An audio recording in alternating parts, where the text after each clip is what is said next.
Where are we right now? So we're in Surrey, United Kingdom, Groot-Brittannië. Who are you? My name is Hamza Ilyas. I'm an American living here in the United Kingdom for the past 10 years or so. And I'm a professional by trade. And outside of my day job, as you can see, I am also an amateur astronomer. I enjoy taking pictures of galaxies, galaxy clusters, dead and dying stars, live ones like our sun, the planet, the moon. And I'm also hopeful that one day mankind will reach the stage where we are just as universal as the stars that we see in the sky. So what do you think, what will change then? People's outlook on life and how we view each other. Okay, we will talk later about this. The first time we met, it was in 2017, 6 years ago. I was 27 and I was in a different mind state, I think. We'll talk about it. So you're only 33 now? I'm 33, yes. That's awesome. I have quite a few years on you then. Yeah. Before I came to you, I asked a lot of people who know you about you. And I asked... Friends or enemies? Both. I think there were... I hope I don't have any enemies. I asked them, what do you think of Hamza Ilyas? And one said, he is very nice. One said, he's different. One said, he has a great character. And one was the most interesting, I would say.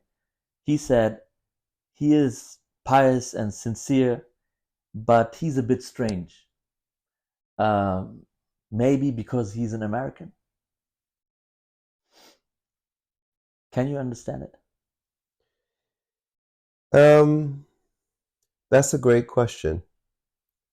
You know, I think people generally, by necessity, they look for others like themselves, and they are attracted to others what they find in themselves, and they consider normal what they see in themselves.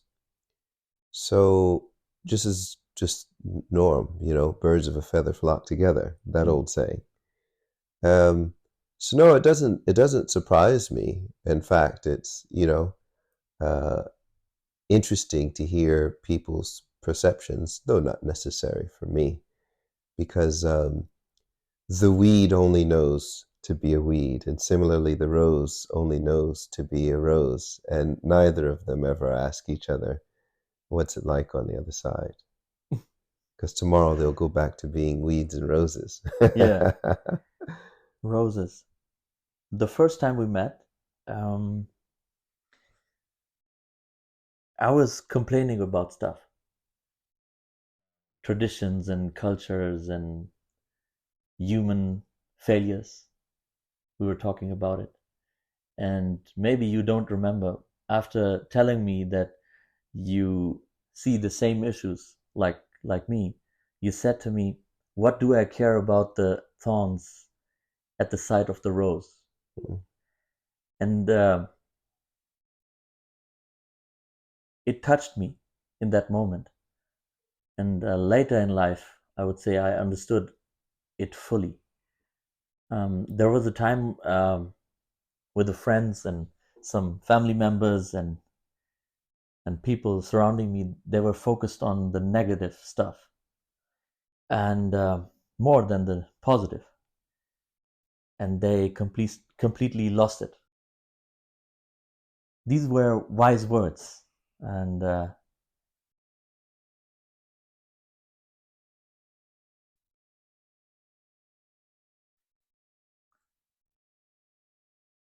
the first time I saw you, before meeting you, I heard a speech that you gave on a religious conference, and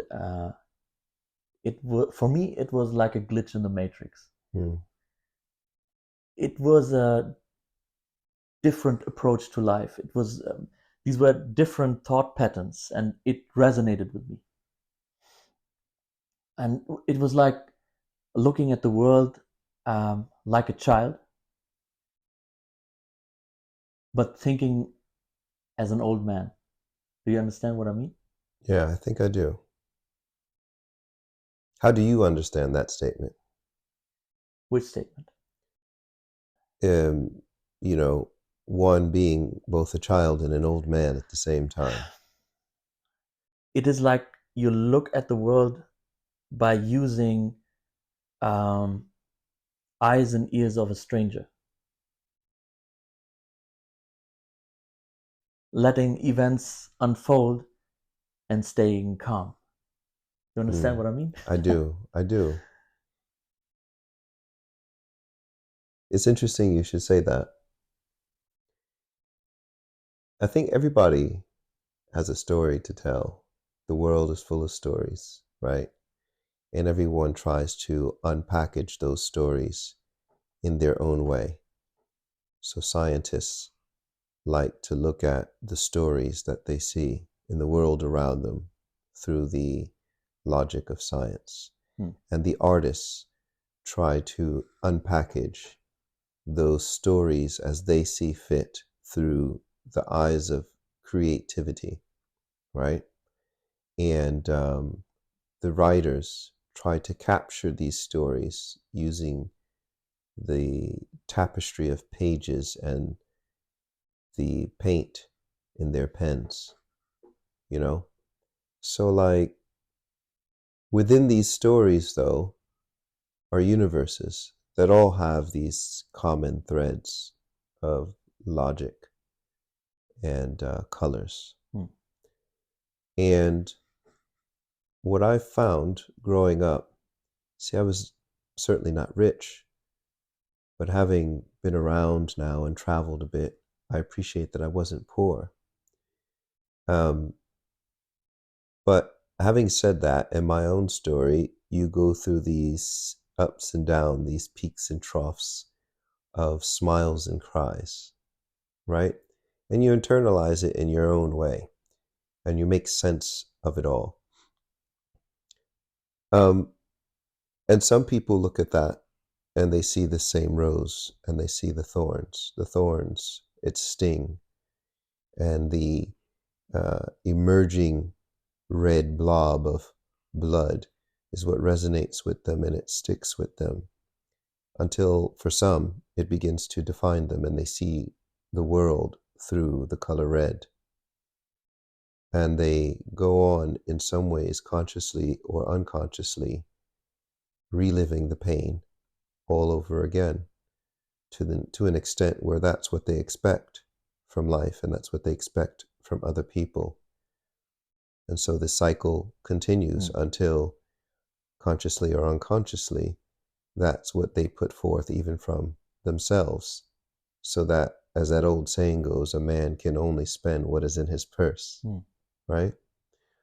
But for some, you know, they see the red petals, not necessarily the blood that the thorns produce.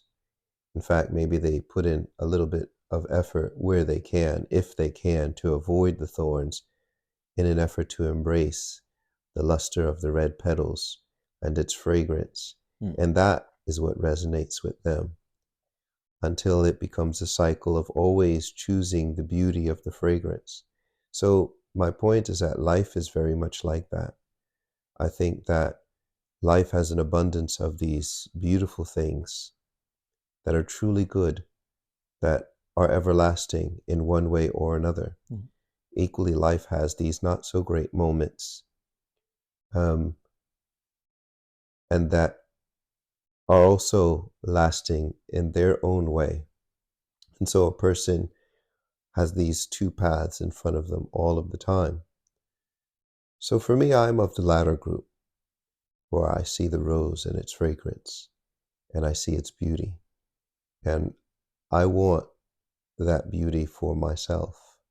I want that happiness for myself and for the people around me as well. And so I try to find the beauty in everything. I'm ever aware of the thorns, as well as the risk, the danger that the thorns present. But I don't fixate upon them. I'm aware of them, and I try my best where I can to avoid them. But I know that the rose is not simply made up of the thorns and the threat that ever looms. So because of that, although I neither came from a rich nor a poor family, and although I've had my fair share of the different thorns that life presents, be it racism or classism, and these are the two pains that often present themselves to people all over the world, I still look for the beauty in people because I believe that people are inherently good. And I believe that people evolve. And I know that to be a fact. Maybe not for everyone, but for most people. I know that to be a fact because I have my own personal evolution that I've been conscious of from the time that I was a child up until the middle age where I am now. So because of that, it, in my own way, I suppose, keeps me young.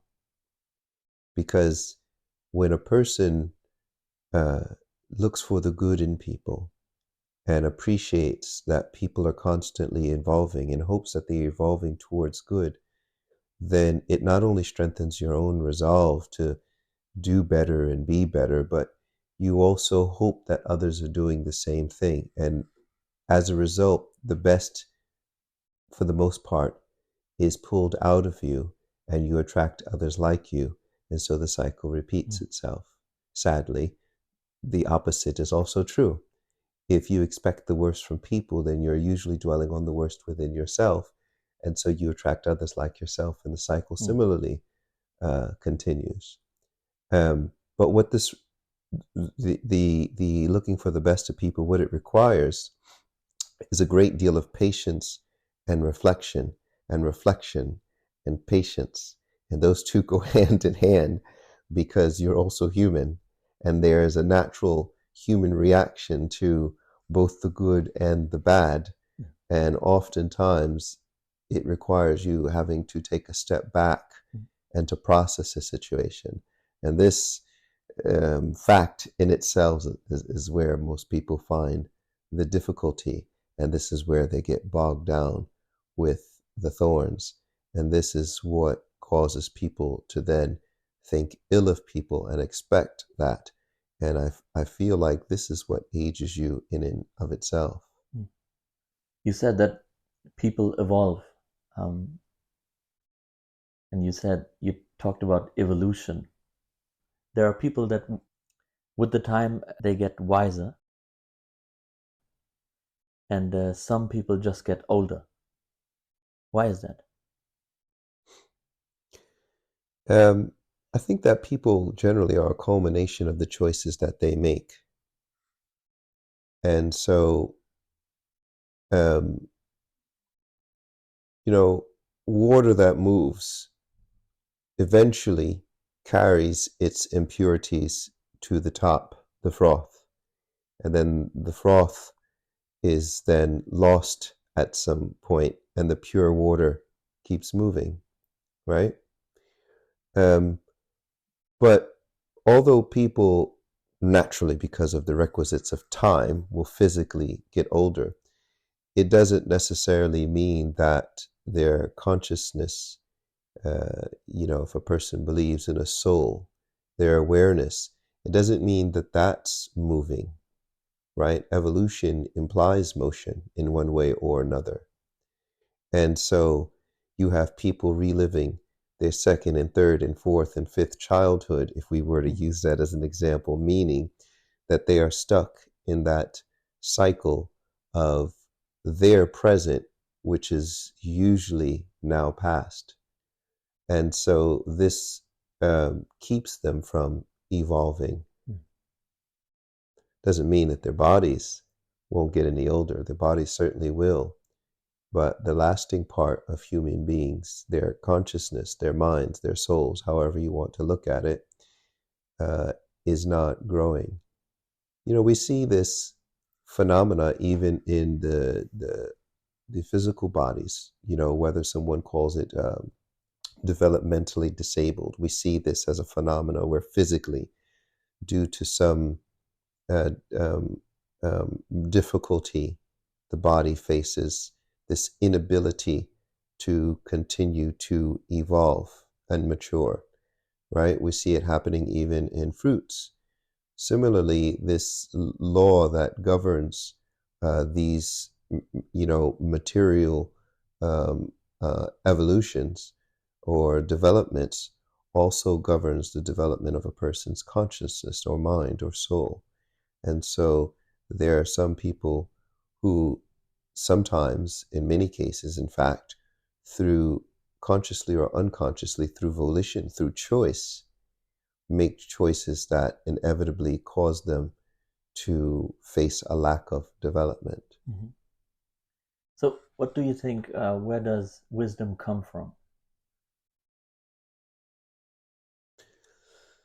I think wisdom is a combination of knowledge and experience and learning to put things in their proper time, place, and occasion. But again, this requires reflection and action. So in other words, acting upon that knowledge and experience. And for that, patience is required. And I fear sometimes we live in a world of this instant gratification, right? So much so that, I don't know, people might have tuned out of listening even to this podcast after about 60 to 90 seconds, right? Because they're looking for the next thrill, the next interesting thing. So we see that. And I think that with any technological advance in a society where people are enjoying comfort quicker, then this expectation of instant gratification will only increase. And I think for a great deal of people, it will mean that they are, in their own ways, required to reflect less. And that lack of reflection, that development of patience, as it were, as that lack of patience developing, I think you'll find less people reflecting and processing things. And that has many, sadly, negative implications, from social relations to even self-assessment. From hearing what you have to say, you get the impression of someone who is a philosopher, sociologist, something like this, but you're from a very different occupation.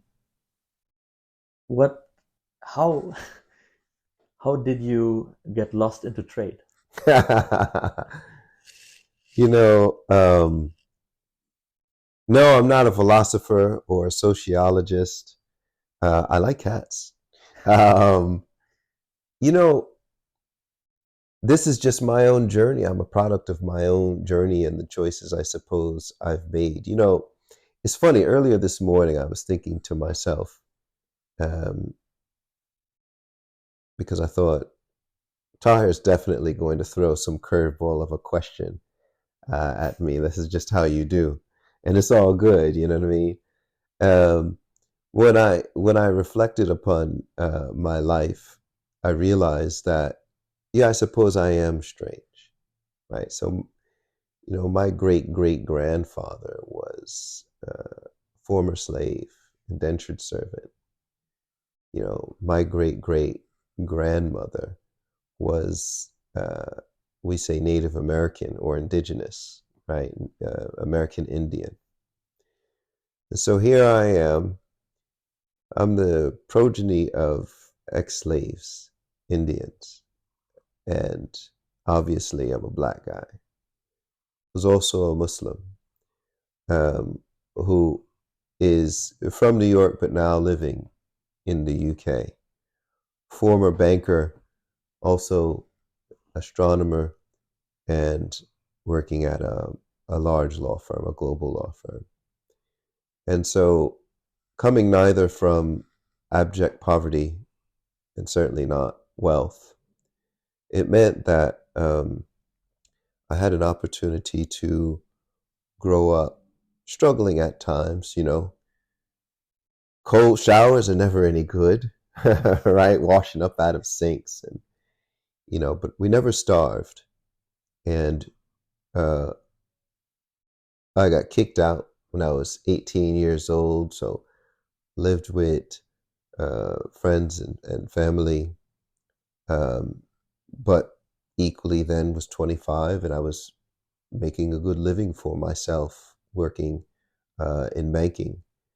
And then finding myself then later on homeless in my early 30s, and then finding a decent job. I was then a cab driver for some time, and then later on living in my car, which was a 5 Series BMW.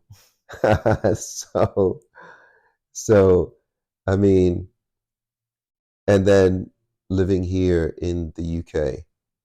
And as you can see, I'm not starving, not wealthy, but I'm comfortable, I'm satisfied with what I have. And a good portion of my life is obviously spent in my profession working at a global law firm. Another part capturing the skies so that people can see that it can be done and maybe inspire other children to learn and to reflect, to see that they can also do it. And another part of my time teaching young kids and serving humanitarian causes and, building wells in third world countries, this sort of thing.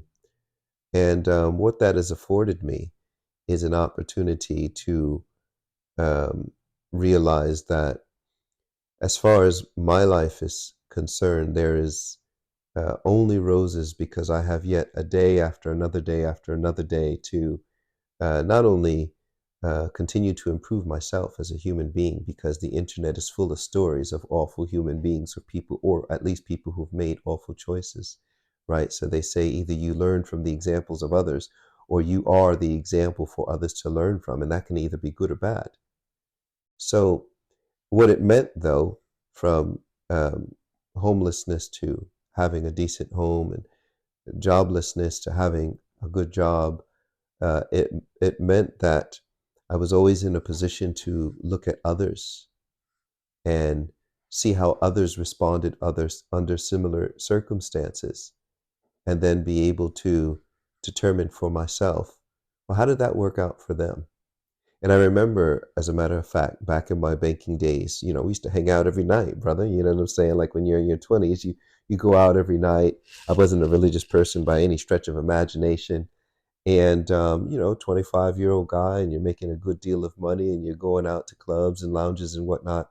And one of the things that I quickly learned is that there's always someone wealthier than you, because then you'd get to the hot spot club, and there would always be these trust fund babies that showed up, right?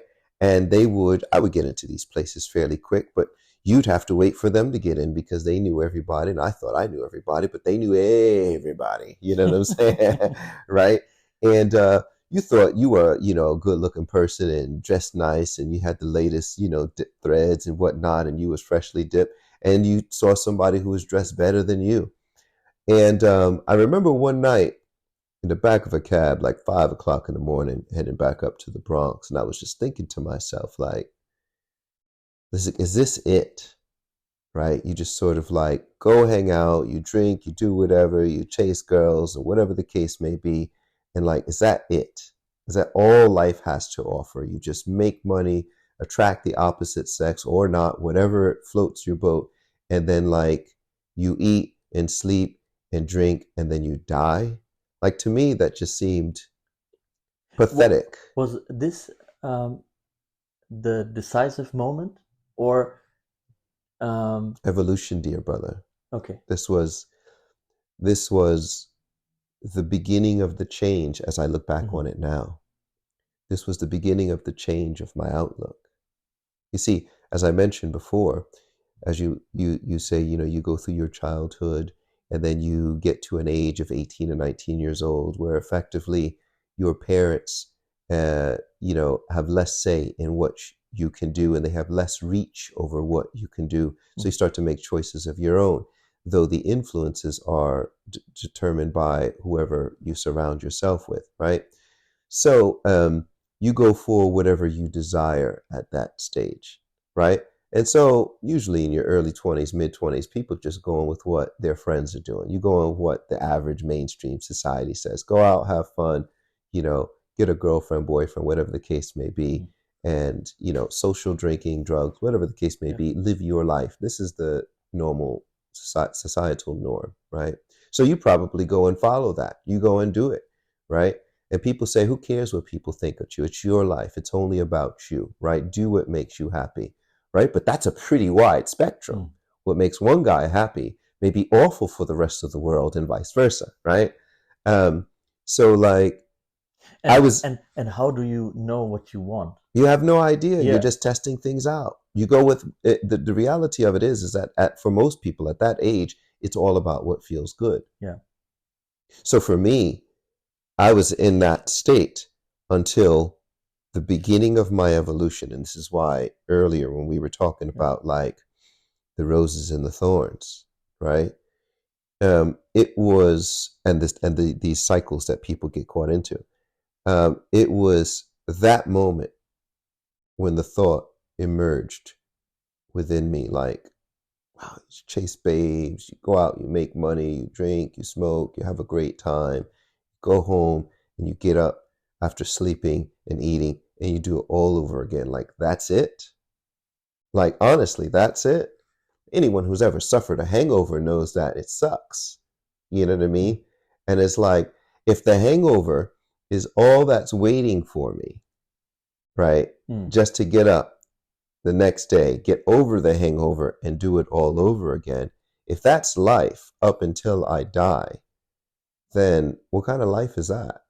For me, and for everyone else, people will have different responses to that. People will say, well, I never drank, or I never was promiscuous, or this or that. I found happiness in just having a stable life, and then one day dying, and I was happy with that. So everyone's benchmark of happiness and peace and comfort will be different. But for me, that initial thought, which dwelled in me, stuck with me. It didn't stop me from continuing that cycle at that moment. But now the difference was that I had that thought in the back of my head, and that seed sprouted a small plant of dissatisfaction in my present. You see? The reason why that in and of itself is a universal principle, because that is the driving force, I believe, behind man's journey of evolution, right? So like that was the beginning for me. I was beginning to be dissatisfied with the cycle of just simple material comforts. But you said you didn't stop back then. No. Yeah. A lot of people are not able to break out even if they understand what is right or wrong. And there is a thinker, maybe you heard about him, William E.B. Du Bois. And I think he said one thing that is very deep.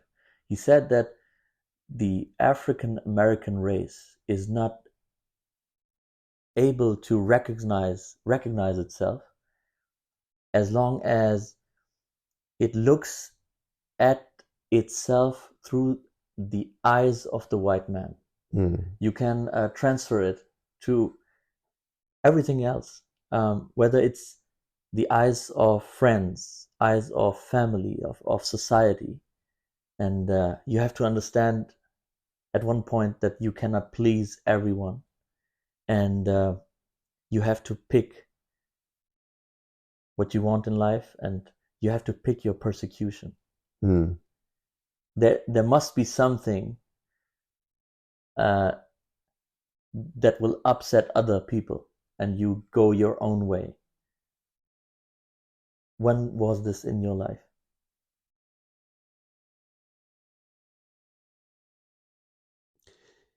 So it's interesting that you phrased it that way, but I will just say that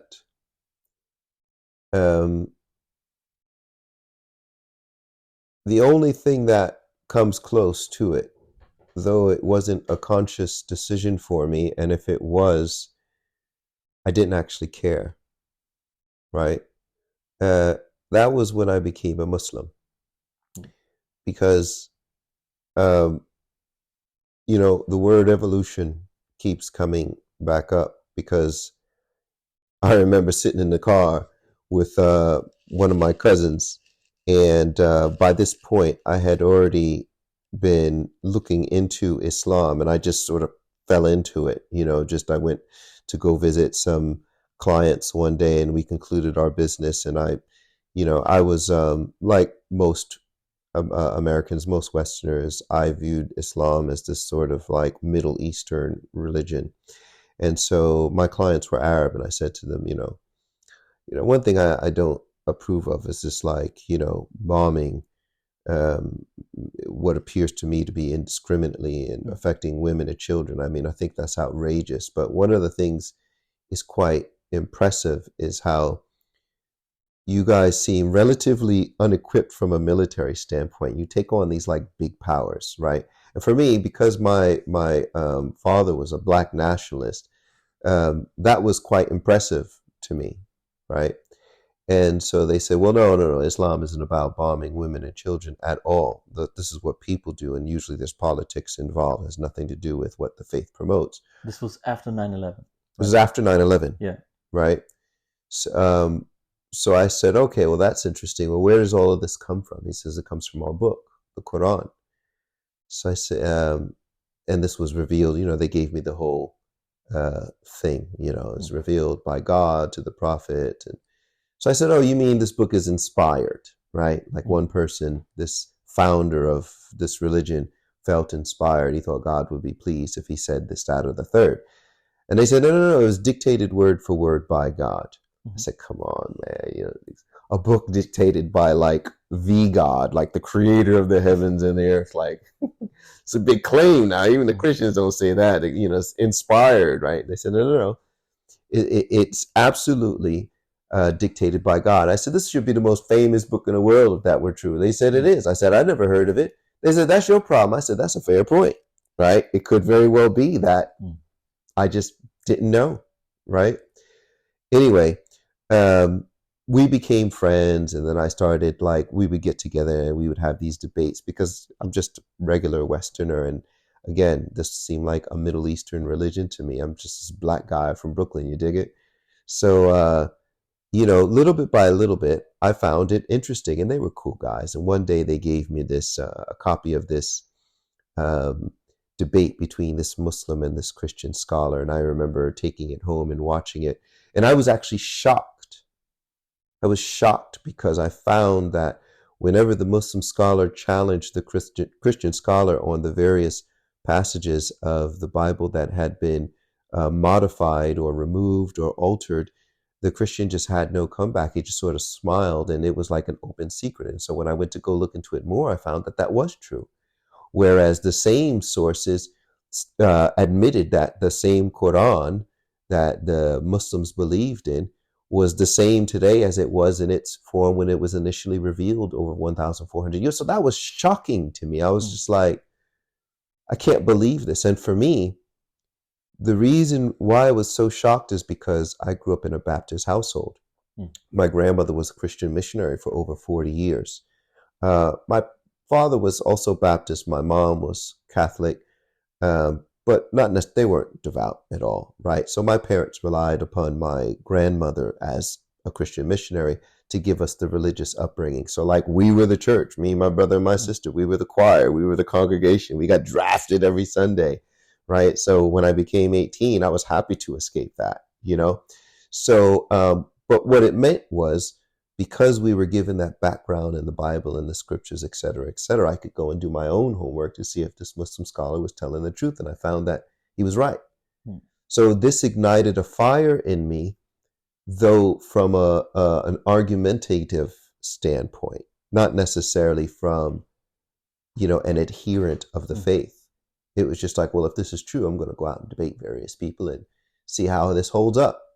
And that's what I did. And little bit by little bit, as I did that, I found myself in a position where it was like, wow, this is true, right?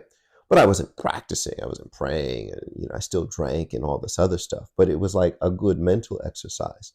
This is the point that I'm trying to make. Fast forward to now, me sitting in a car with my cousin, which I started to tell you. And he said to me, I don't know if you know this, man, but like, you're a Muslim now. And I was like, no, I can't be a religious person. You know what I'm saying? He's like, yo, every time we get together, you be beating me in the head with this stuff. Like, I think you believe this and I think you're a Muslim. And it was a good joke between us. But it wasn't until a few weeks later, I started to think about it. And I realized, actually, if this is more likely to be true than not, then like, I can't be a hypocrite. That's just like the worst thing for me. I didn't have any fear of anything. I could care less, actually. The only thing that mattered to me was if I found something to be true, until I find something to disprove that, then I should accept it. And that's all she wrote, as the old saying goes. So I, you know, in my life, I never, I probably would be more aware of something straightforward. Like, if your boss makes you upset, do you go and throw water in his face, right, and risk getting fired? Something like that. Yeah, of course, I'd be mindful of the consequences and how people might perceive me. Not that I've ever wanted to do such a thing, but I mean, in an example like that. But in terms of like reflecting upon situations and making choices accordingly, people factored very little in my outlook. And that probably was a result of, for example, by the time I was 25, I was one of the oldest men in my family due to like suicide and, you know, drugs and things like that. So I saw how transient life was. So if you're living your life through the eyes of another person, you will certainly be the loser. When you meet people for the first time, what do you see at first? Or what do you look for? Probably kindness. Yeah. I mean, you look for a couple of things, right? But generally speaking, kindness. Basic. Because you're kind? No, I don't think about myself. I generally look for kindness because it will help give me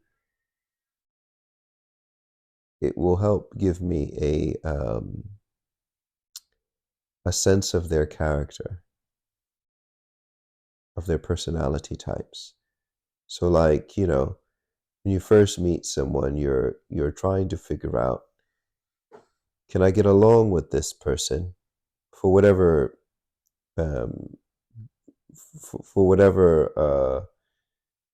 I should say, regardless of the nature of your meeting. You're trying to figure out, you know, basics. Friend or foe, right? Can I get along with this person? Friend or foe is probably quite harsh. But I do think there's some reality to that, right? But that might be my Brooklyn talking. Do you have enemies? No, I would like to think not.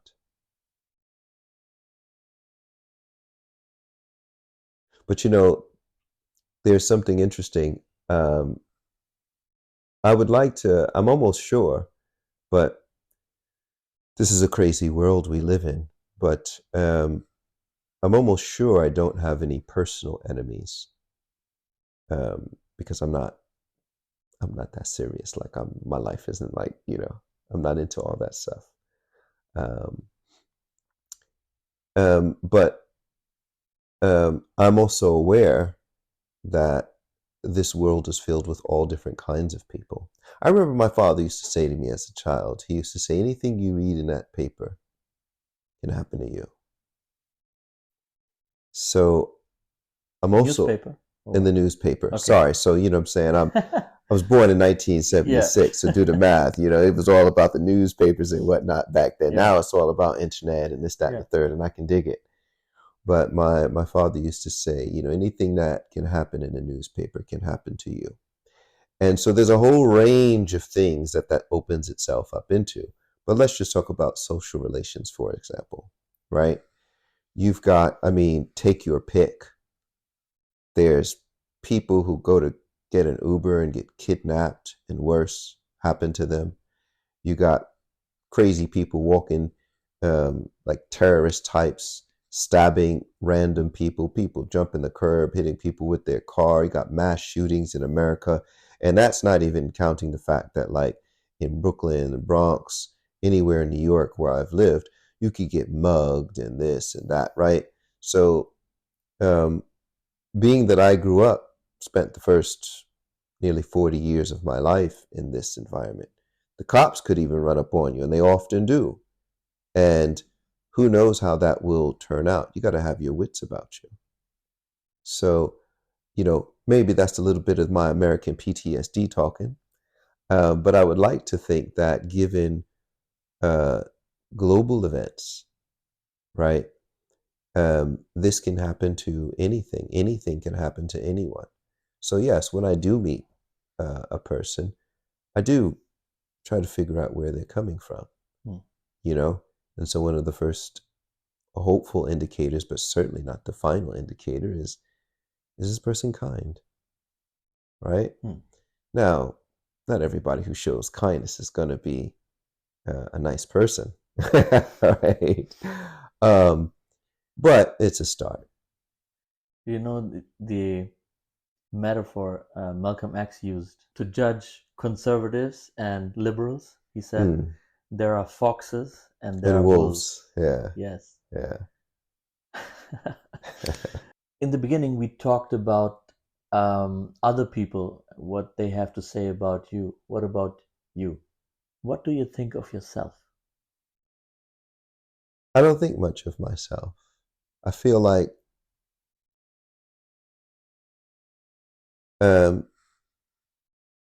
I look for my weaknesses, particularly if I think about myself, because I find that you can be your own worst enemy, and that sometimes includes praising yourself. Because when a person gets into the habit of praising themselves, then they will inevitably begin to praise themselves for things that they haven't done or don't deserve, or both. So I generally, I don't think of myself in that way, except logically.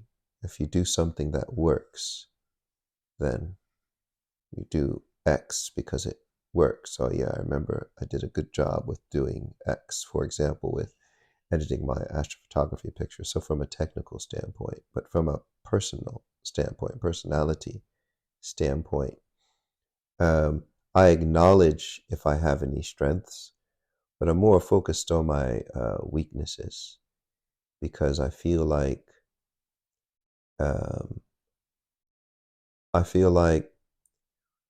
if I should die, or better yet, when I die, everyone has their concept of the afterlife. And in my understanding of the afterlife, I want my soul to be as developed and evolved as possible, so that anything I had an opportunity to develop here, like patience and love and trustworthiness and character and these sort of things, I want to be as evolved as I possibly can. Empathy, all of these things. I want to be as evolved as I possibly can in these things, so that in the life to come, I won't have to be forced into a situation where I have to face those weaknesses of mine. I want to face as little as possible of my weaknesses, and also forgiven for any of my weaknesses as possible. So that's how I see myself. And I think that's because of reality. When you've been in helpless situations before, then you realize the reality of yourself. You stand in need of help from outside of yourself.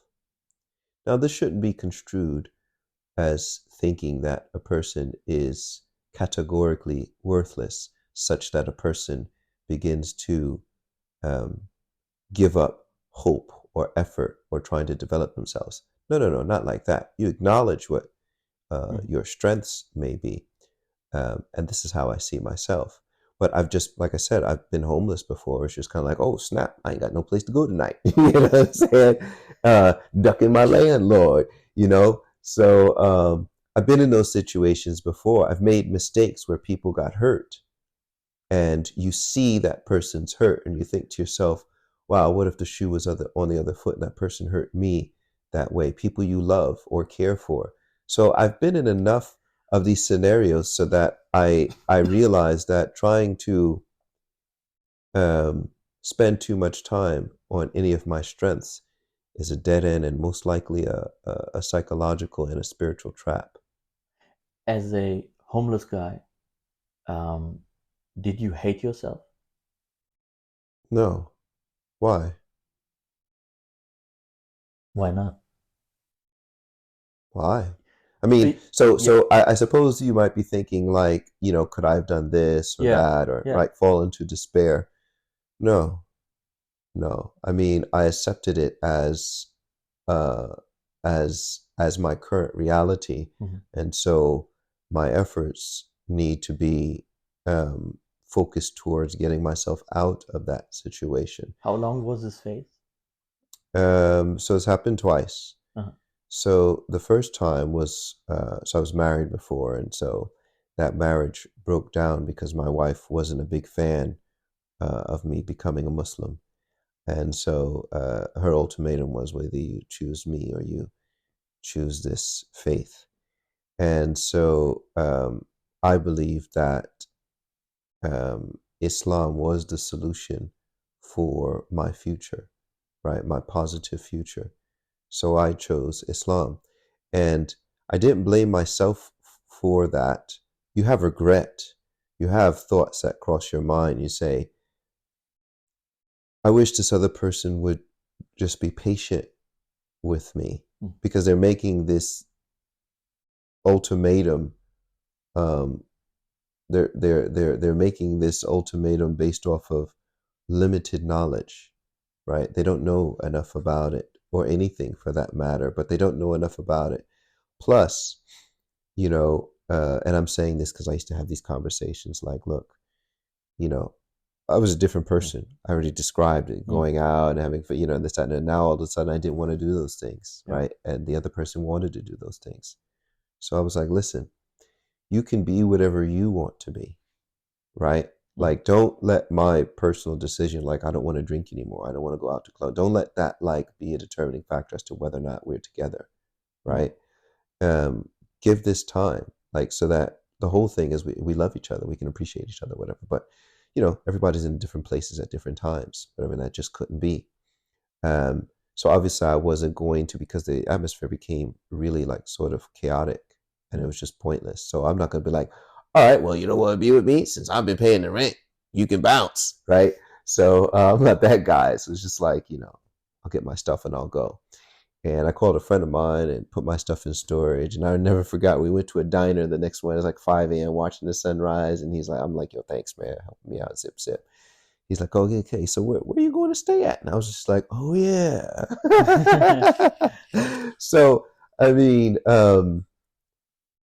you go through those scenarios, man, and you can play the blame game. It's like, all right, well, does everyone have a minute? Well, let's assign blame. Well, there's only me here, so it must be my fault. Well, let me beat myself up. But then where do you go with that? There'll be plenty of time to figure out what you could have done differently later on.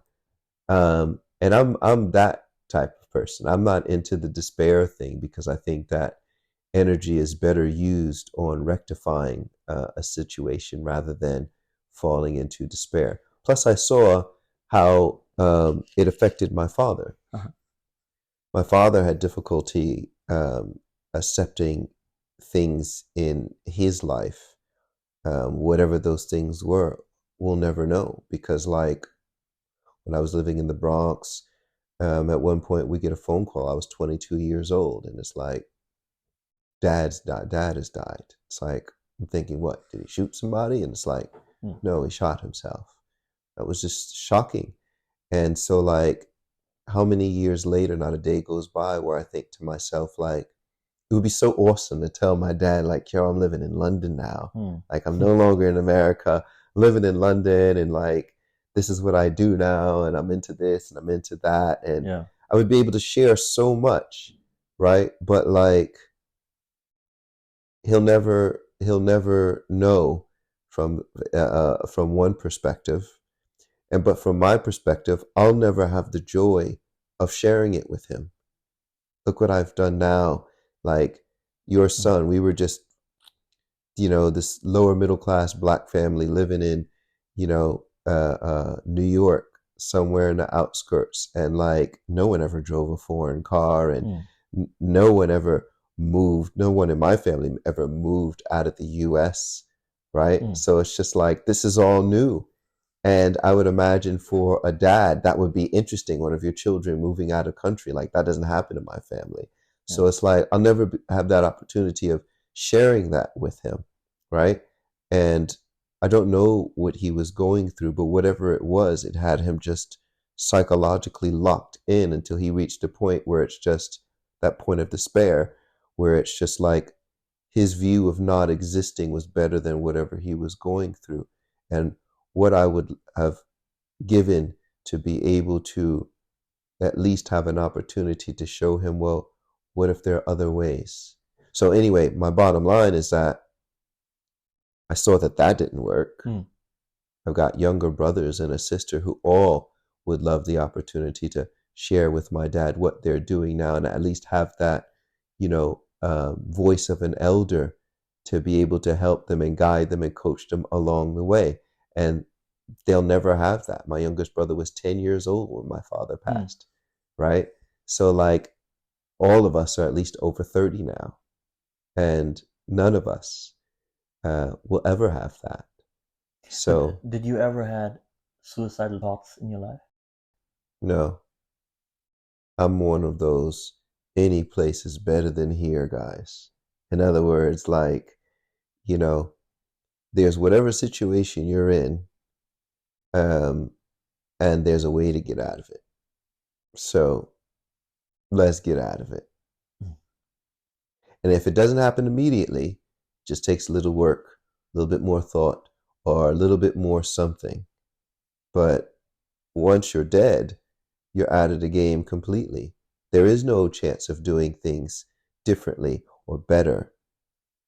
There's just, you gave up. Like that old sort of defeatist mentality. You can't lose if you don't play. Well, it's just like, I'm one of those glass half full, beauty of the red rose kind of guy. I'm not a thorn kind of guy, you dig it? I know they're there. Yeah. But like, maybe if I put my finger this way, I can avoid getting stuck. Okay, good. So you said it a few times. You were born and raised in New York. This is an interesting place. I was there in 2017 with my wife. We were at the New York Film Academy. We did a filmmaking course, and it was a great experience being there. I never felt like a stranger, because when you grow up here in Western Europe, in Germany, especially looking at TV, films, series, you are programmed by images of the city. So when you're there, you don't feel being in a strange place. But the reality was different. For me, everything was too much. It was too big. The streets, the buildings, the meal portions. That was the best bit. What are you talking about? It was too crowdy for me and too loud, and subway too cold. Right. Or too hot during the summer if you ever go. Okay. Like 100 degrees down there. Yeah. It's ugly, especially if you go to the outer districts of New York. But somehow it's magical. You have to see it to believe it. Yeah. What does New York mean to you? I mean, all of those things. There's an energy there. Describe it. Yes, it's all energy. It's all, huff and puff in a sense of like, like running around and it's the food, man. It's the people. It's the style. It's the diversity in cultures and fashion and music and thoughts and experiences, and it's all that. I love New York. I mean, that's my heart in a sense. I love that energy. But I've been given that I've been here in London for about 10 years now, and I go back home. Obviously, my family's still in New York. It's continuing to change, like everything else. It's evolving, right?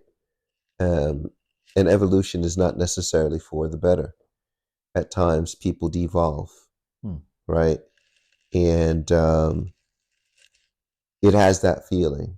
It has a feeling. It still has all of those exciting elements that, makes walking the 20, 30, 40 blocks, from Brooklyn Bridge up to Midtown, right? Worth it.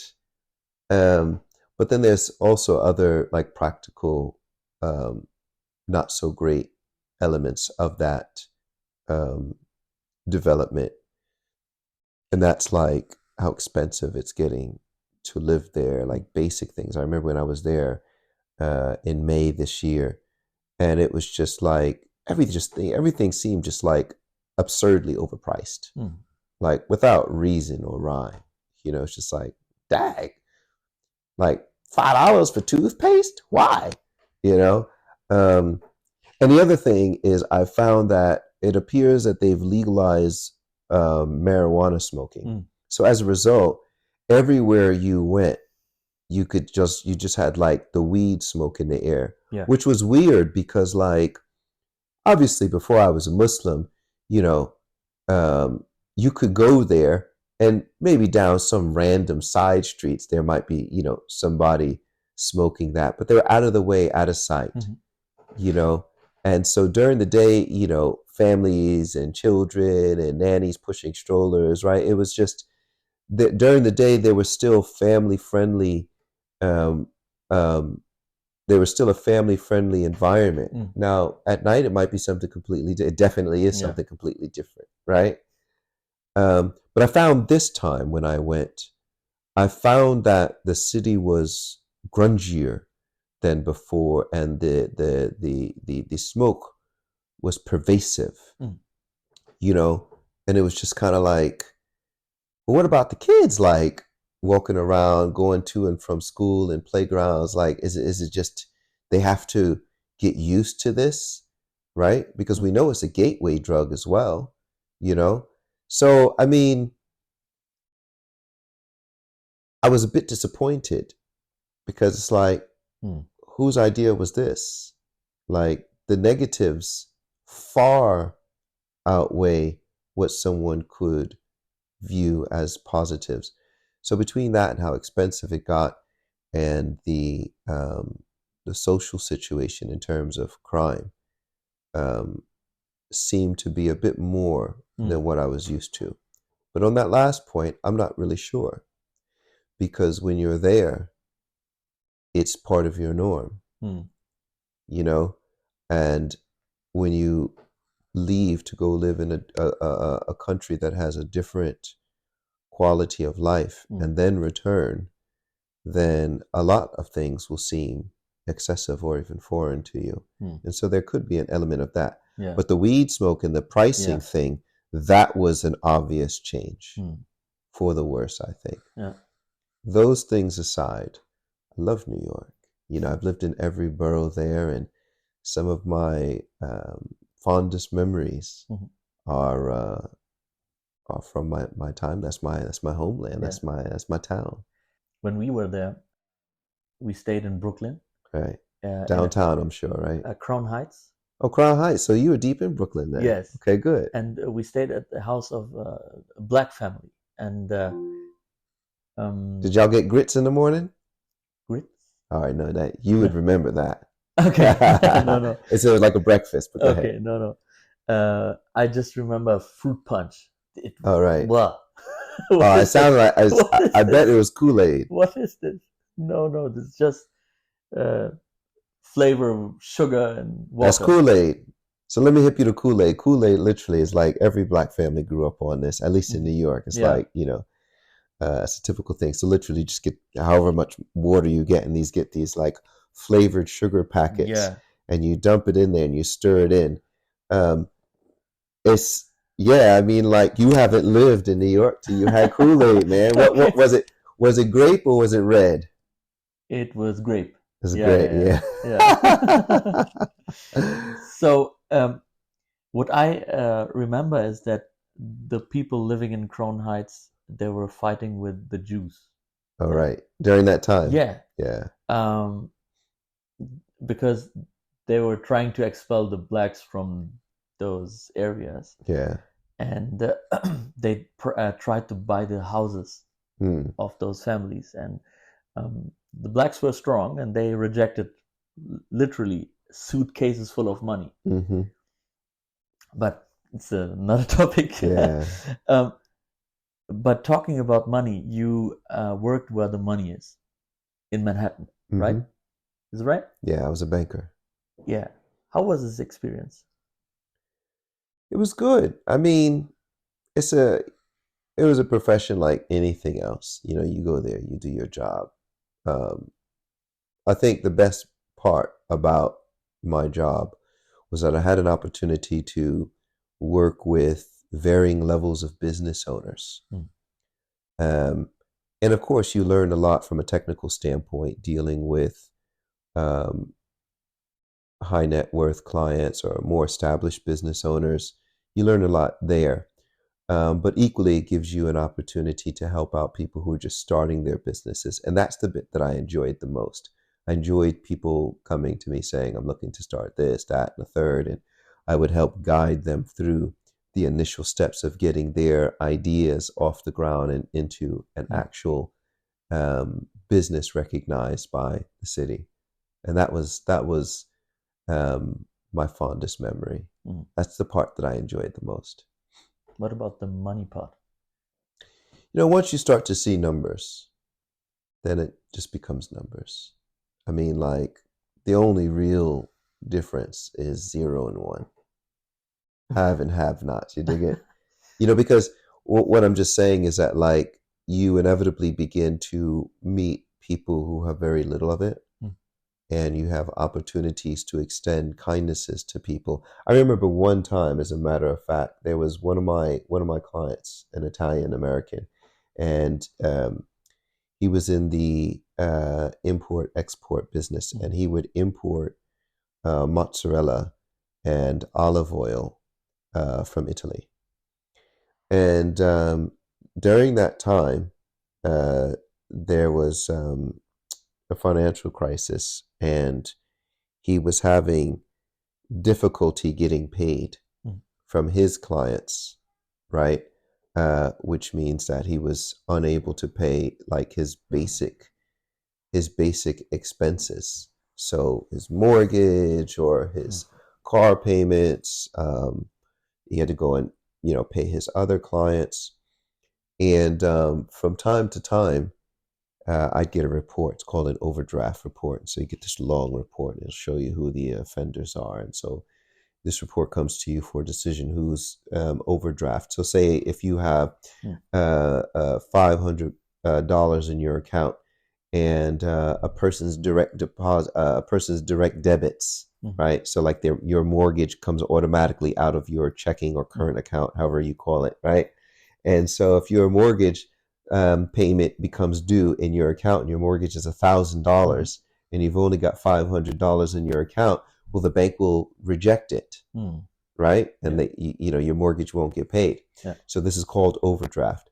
And so oftentimes what will happen is, I knew what was happening to him because he would come and he's like, my payments, meaning the payments that were due to him, are late again, but I've got my mortgage now. And he was, as they say, skating on thin ice. And for the people that you knew, and you were more certain than not that they were solid and reliable people, you had an opportunity to pay these items that were coming due in that person's account, giving that person a few more days. And so I had done that for this guy during a period of his business where he was going through some, difficult times because of the financial climate New York was in at the time. And so I looked out for him and a few others. But I remember one day, once that trouble period for him had ended, and it lasted for like months. But I remember one day I had come into my office, and they said, "Oh, Hamza, so-and-so is here to see you." And, I didn't want him to be like, "Oh, thank you so much." And I'm like, tell him I'm busy. It's all good. It's all good. He doesn't have to, like, he's a good guy, right? But he's like, no, he's insisting, right? So I came out to see what his story was, and he's like, "Oh, I have something for you outside." This was my New York thing. I'm in the Bronx, right, at that time, at one of my offices up there. So I'm like, okay, and I'm thinking to myself, okay, I've been looking out for this guy. He's a good guy, whatever. Could I have been wrong about him? Why didn't he want me to come outside, right? And then it goes over to he had one of those minivans, and it's like in New York, if someone goes to their trunk, unless it's your mom or a family member, it's usually not a good sign, right? So he opens up his trunk and he gives me this box, and he's like, "Oh, I want you to have it." And I said, "What's this?" And he opens it up, and it's mozzarella, fresh mozzarella, and these bottles of olive oil, like expensive olive oil. And I was so touched by that. Particularly because during that time, there was one period where I didn't have a job, right? Like, 'cause my career spans all of these financial crises of 2008, 2001, right? So 2008 was a financial crisis. 2001 was the bombings, was the plane crashes at, 9/11. And so, like, I had gone through periods of being made redundant where, like I said, ducking your landlord, you ain't got no dough, nothing. And you get by, do what you have to do, and you just survive, you make it. And so during one of those such periods, I recalled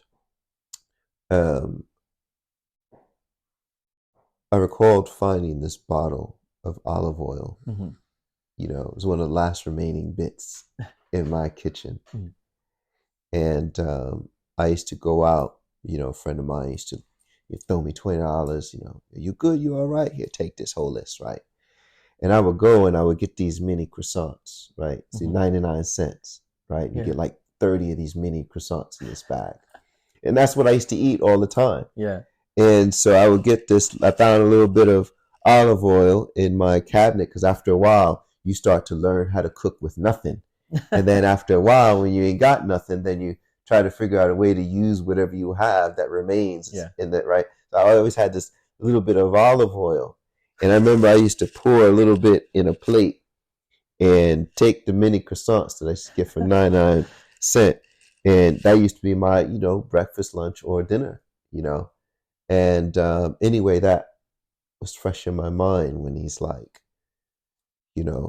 I got this for you, this mozzarella, this Italian bread, and this olive oil. And, again, when you think well of people, though keeping in mind, right, it could be anything, but at least you want to lead with thinking well of people. I find that you generally will attract the type of person that you are. As they say, you attract the same energy that you put out there. And that's if you're a non-religious person. If you are a spiritual person, a religious person, and you believe in the one almighty, all-knowing being, then surely that all-knowing, almighty being surely rewards goodness with goodness. And I'm a firm believer in that. You just talked about the times you had to struggle, you had no money. Times have changed, and now you have the money. Smiles and cries, brother. Smiles and cries. What do you feel looking at your bank balance? Nothing. It could change at any time. I could change at any time. I remember I was thinking to myself just the other day, I was planning deployment of my various bits of equipment, right? Because ultimately I'm building an observatory. I'd like to build an observatory. So I was making plans, okay, at 6 months down the line, I would like to purchase a desktop system. And then another, 12 months after that, I want to get my Adiat. I told you I would like to get my SUV, and that will allow me to transport my equipment from dark site to dark site so that I can photograph from these locations. A friend of mine had suddenly passed away. Same age as me, right? And in fact, his birthday is in the same months. I've known him ever since I was in kindergarten, so that's roughly 5 or 6 years old. And he went to go take out a client. He used to drive around people with like physical ailments, right? Drive them to their chores and whatnot, whether they're elderly or, again, if they have some physical impairment. And anyway, while the person was in the store gathering his groceries, he suddenly had a heart attack and died. Good physical condition, or at least apparently, my age, so young guy, just died. And it had me thinking that, bank balances and all this other stuff, here today, gone tomorrow, smiles and cries. Forget your bank balance. What if you're not here tomorrow? What if you find out, like what you see happen to athletes all the time, where like someone has a brain aneurysm or a heart condition, and they pass right out where they are and they don't come back? What if you don't come back? So like my reality is, what if I don't come back? I mean, something could very well, God forbid, but it happens all the time. Like my father said, anything that you read in the newspaper, and for the 2023 edition will say, or see on the internet, can happen to you. So like, what if after this interview, right, we all give each other hugs. Oh yeah, thanks for your time. Zip, zip. Yeah, my man. All right, brother. You know what I'm saying? And like something happened to me. And then like you might not even find out for another year or so. Where will my bank balance be then? Well, it'll be in the hands of my family members and whomsoever else has a claim on my estate. Within weeks, people will be showing up here to pay their condolence, and also they'll be eyeing up this equipment, Oh, I like that hat that he had on. Whatever you had, whatever you thought you had, it will just be quickly divided up between people. I pray that my family and friends, don't resort to such low practices as fighting over things that were mine, but we know that this is commonplace, you know? And the unifying personality that was the Hamza, that was the reason maybe that these people know each other, might now become the reason why these people are fighting and there's unrest, because this one wants that and this one feels that they deserve that and all of this other bits of nonsense, right? But where will I be in that meantime? See? I'll just be another mug in the dirt, wearing whatever they dress me in, right? Yeah. And whatever the reality or falsehood, according to some, of whatever my beliefs were, will be waiting for me on the other side of that dirt. My consciousness, I believe, will not simply dissipate into nothingness, right? But will, in fact, like the hydrogen alpha clouds that stars are made of, become repurposed or take on another shape and form. But that's a conversation for another day. Yeah. But anyway, I will be just as dead, and my bank balance will mean nothing. So I don't put any value on that. So that's why you spend all your money in this stuff? I spend all of my money trying to promote the good of people. You know what I mean? Like, here, someone's going to learn. Well, starting with me, because I've had to teach myself all this stuff because I don't have any degrees or anything. But then I have an opportunity to like teach, mostly kids who want to come and teenagers who want to come and they want to learn this stuff. And so, they're learning this stuff puts them in a better position academically to do better in various educational subjects. And so there's good that comes out of it. Maybe this person will grow up to be a rocket scientist. As a matter of fact, when I was up north, I was telling you, and drove my equipment up there, there was the site owner of the dark site that I was staying in. His 14-year-old son came, scared me for a second. I was in the middle of the dark, setting up my telescopes, and I heard like a twig snap behind me. Anyway, it was this site owner's son. He wanted to be an astrophysicist, 13, 14 years old. And he sat there with me and he observed, and I let him set up a couple of the telescopes. Maybe he'll go on to do something good. I'm hopeful. But that's the whole point of it. That's where the money goes, building wells for people who have to walk 3 or 4 miles. I was in Ghana helping to repaint the schools because the condition of the schools there were just crazy. And there were kids there talking about they wanted to be doctors, and this one wanted to be a lawyer, and right. And so you never know, these small acts of kindness, of course, they seem cliche and they don't appear to have any impact. But look at the impact that my former client, him bringing me that bread and that olive oil and that mozzarella, look at the impact that had on me. So yeah, that's where my money goes. Otherwise, that's how you save the money. That's the true investment. Everything else is a loss, I think. A lot of people spend their money on materialistic things like big cars or gold chains or brands. I don't know. I think it was Kanye West who said that the people that are really rich don't billionaires wear chains. Billionaires don't wear chains. Yeah, I thought that was funny. Yeah, and nowadays there is a lot of talk about financial freedom, and the people want more freedom in general, I think, and that's why they try to surround themselves with the symbols of freedom. You understand what I mean? They want to have freedom, but they cannot achieve it, so they try to buy things to surround themselves that gives them the feeling of freedom, right?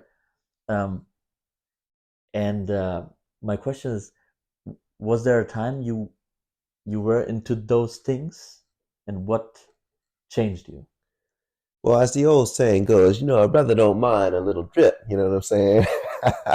No, the thing is, I don't find anything wrong with beauty. Yeah.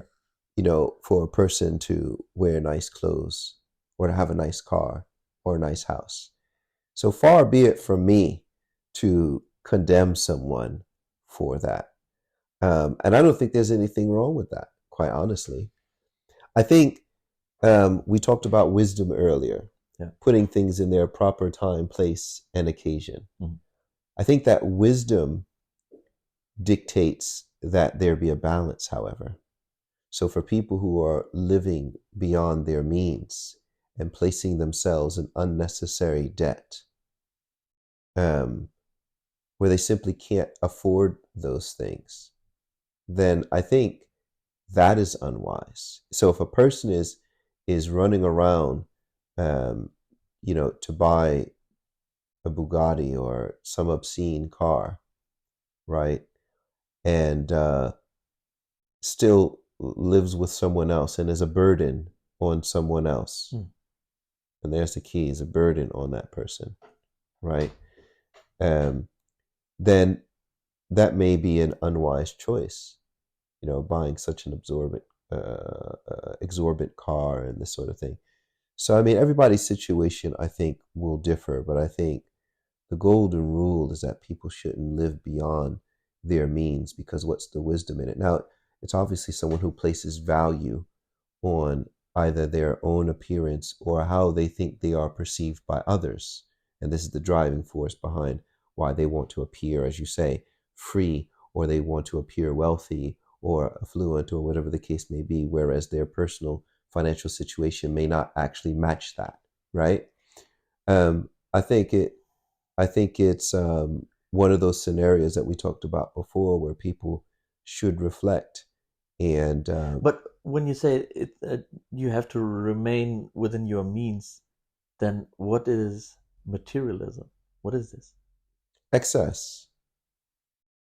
It's excess. So, for example, we know that there are countries whose leaders are corrupt, and they siphon the finances of the country to themselves, so that instead of discharging their duty to their citizens and making sure that people have basics, food, clothing, and shelter, right, and opportunity, they seize the resources of their country for themselves, abusing their positions. Right? That is probably a perfect example, but that's at a macro. On a micro, which is what you're talking about, I think there's a fine line, and I don't think that there's a hard and fast answer, right? So shall we say that someone who has a nice 200 pair of dress shoes on is materialistic? No, that would be silly, right? Now, if, right, extremes, satire is where you can sometimes find the truth. But if a homeless man, right, who is begging for resources from someone else, goes out and buys those same $200 pair of shoes, yet has no place to live, no place to eat, and he has children, then that would probably be closer to the definition of materialism. But again, materialism is just, in my view at least, is just the improper prioritization of material goods over daily common sense values. And those daily common sense values are often relative to, like, a person's responsibilities to society and to themselves. That's a very loose definition, in my view. Sounds good. Are you happy? Yeah, I would say. But happiness is a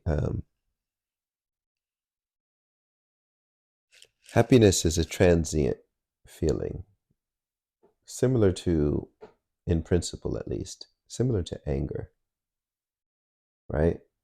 In other words, like, you can be angry but then cool off. You can be happy with a particular moment in your life, right? But, like, for me, I like the idea of being content, meaning that I'm satisfied with where I am. And I think that the difference between the two is that content feels like it's more aligned with the foundational state of the individual below, as it were, resting, indicative of a person's resting state. Because happiness and anger, if you will, are like blips, But right? some people might say that contentment leads to no progress. Some people do say that. I've heard that before, but I think it's all relative, isn't it? Like, for example, when I think of my family, I'm made happy. When I think of my mom, I'm made happy.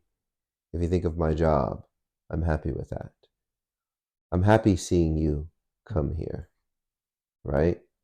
In other words, happiness feels like an internal reaction to external stimuli, right?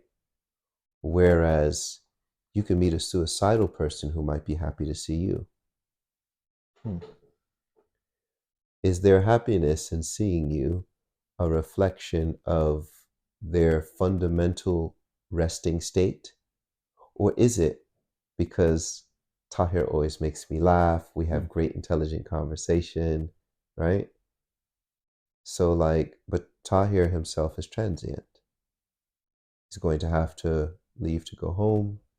My job will end at the end of the day, right?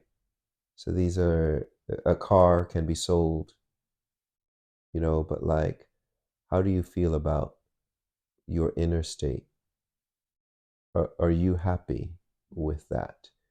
Now, some people, coming back to your statement, say, well, that leads to complacency. Does it? I don't know. All of that is relative, I think. So, for example, I am content with where I am in life, in the sense of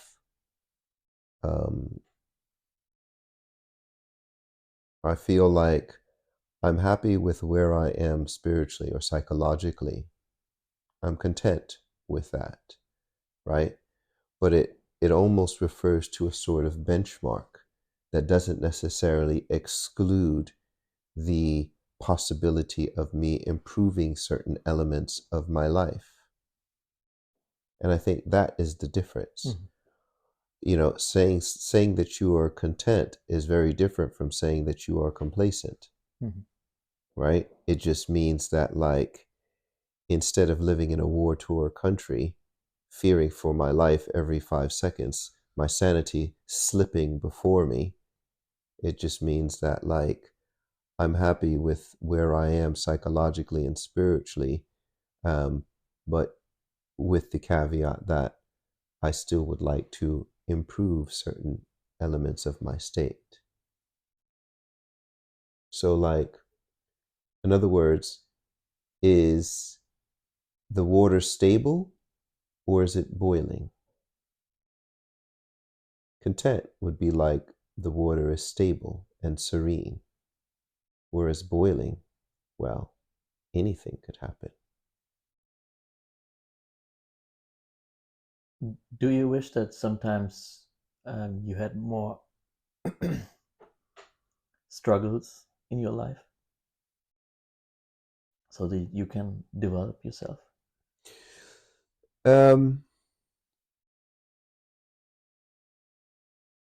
an interesting question. It's a very insightful question too. See, the thing is, I'm grateful for any lack of hardship.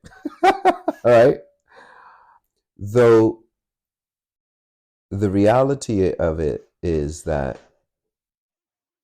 I feel like a truly wise person should push themselves when they are not going through hardship. So for example, as a Muslim, I fully appreciate the wisdom behind making sure that when I'm in an affluent state, where I'm not experiencing any financial hardship, it's important to use that opportunity to donate more to different charities, spend my time to help people, right? When I have an abundance of a thing. At the same time, interestingly enough, when I was going through hardship, there are times where I feel like those are my golden years, because I relish that story of the olive oil and the croissants. I relish those memories of being utterly and completely alone, cold in my car, it's New York winter time, trying to get comfortable in that ridiculous seat, unable to stretch my legs, cracking the window. But as soon as you crack your window in the summer, the mosquitoes come in to beat you up, right? And as soon as you crack your window in the wintertime just to get some fresh air, all of the heat that may have accumulated escapes, right? It was in those feelings of loneliness that I saw God, as it were, because some of the more comforting dreams that I had were during times of extreme hardship, dreams that came true, like those of the dreams that said that one day I would move to Europe. There were some other dreams that said that one day I would own a home and have a family, you know, dreams that were quite specific, very detailed. And at that time, you can just imagine, going back to the croissants and the olive oil, I would wonder, like, is it my subconscious? Is it my fear manifesting itself? Just sort of that, like, a daydream, as it were, because of the nature of the poverty or the hardship or whatever the case may be. But the thing is, these experiences, although subjective, and I totally appreciate that, but these experiences strengthened my faith in two ways. Number one, they were accompanied by a strong warmth, that felt external, um, that was very comforting. A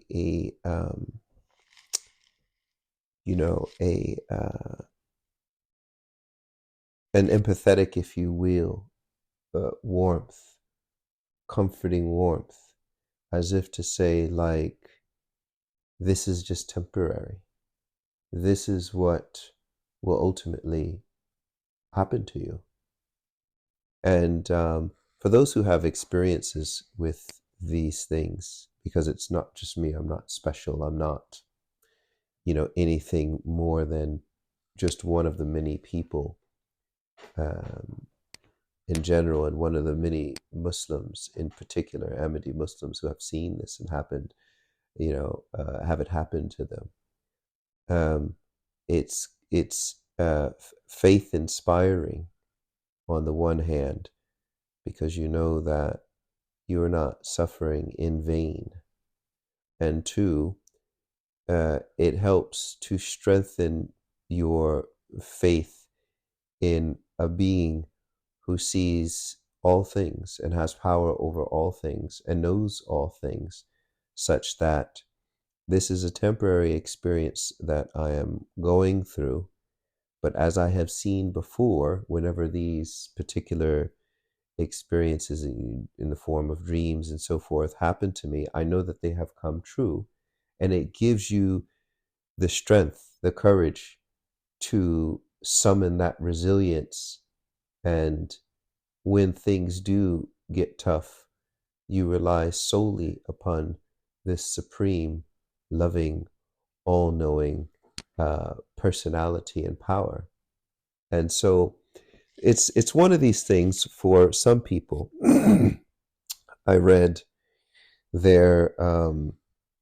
I read a quote the other day, or it wasn't a quote, it was actually an excerpt from an interview from one of the great Muslim saints, and one of his students came to him and told him, people, they mock me because they're looking for logical arguments behind Islamic spirituality.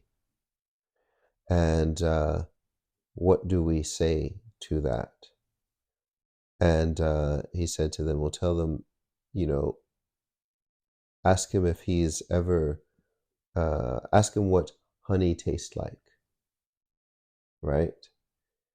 And he says, this is the experience that we have. We have tasted the reality of Islamic spirituality, and so we know it well. The whole point being that although it's a subjective experience, which I completely appreciate, man has within him the faculties to test this himself if he wishes to do so. Otherwise, trying to see the fragrance of roses and smell sunshine, right, is going to be pretty pointless.